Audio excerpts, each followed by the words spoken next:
Where's Mike? Mike, Diane and Dementia number 18. Grief occurs when we cope with loss. Most think of grief following the death of a loved one. However, grief can accompany any event that disrupts or challenges our sense of normalcy or ourselves. As we have seen from COVID, we are social beings, and connections are vital for our mental health. Many experienced grief when they could not connect with others during the pandemic. You may grieve the loss of a friend, family member, partner, or pet. Some people become so attached to their pets that they intern them in fancy pet cemeteries. When an automobile struck our first dog, our family cried for days. Dissolution of a marriage, friendship, or another form of kinship causes grief. With the divorce rate hovering around 50%, many adults and children are afflicted with grief. Loss of home, neighborhood, or community causes grief. Imagine a home destroyed by fire and the pain that it imparts. Photos and memorabilia consumed by flames. Loss after loss. Jobs and careers now change, sometimes more rapidly than expected. Financial stability alters because of accidents, addiction, or faulty management. Loss of a dream or a goal causes suffering. I never made it into the National Hockey League, despite all those hours in chilly arenas and on outdoor ice. This is sad, but I have my teeth. That's not such a bad trade-off.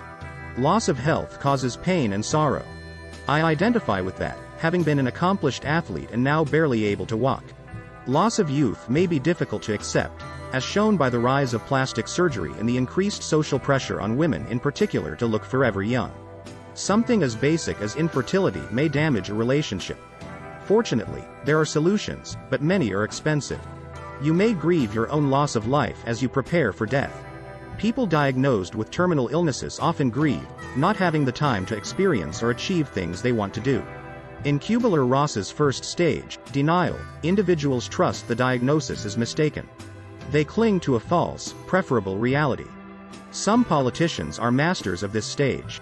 They isolate themselves, avoiding those who have accepted what is happening. Compared to Ottawa and its winters, Florida sounds like a fantastic place to hide out.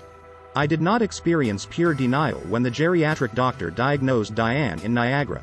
However, I postponed the inevitable. I believed the process would unfold slowly, and that we had time and resources to keep it at bay. Fighting a rear-guard campaign, mitigating losses, hopeful for better days.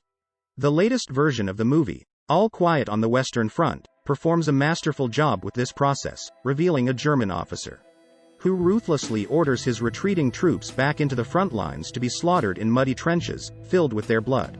This is happening in Ukraine, with Russian soldiers dying en masse. It's interesting that I'm using imagery geared to warfare. But that's what Diane and I are engaged in right now. A battle for sanity. A fight to remain whole. A struggle to maintain love and connection. I know how Napoleon and his men felt when fleeing icy Moscow. In the bitter winter of their discontent, bodies and spirit frozen in limitless snowbound fields. This is a YouTube video based on my Facebook entries on dementia. I welcome your thoughts and prayers. If you are engaged in similar struggles, I also welcome your likes and suggestions.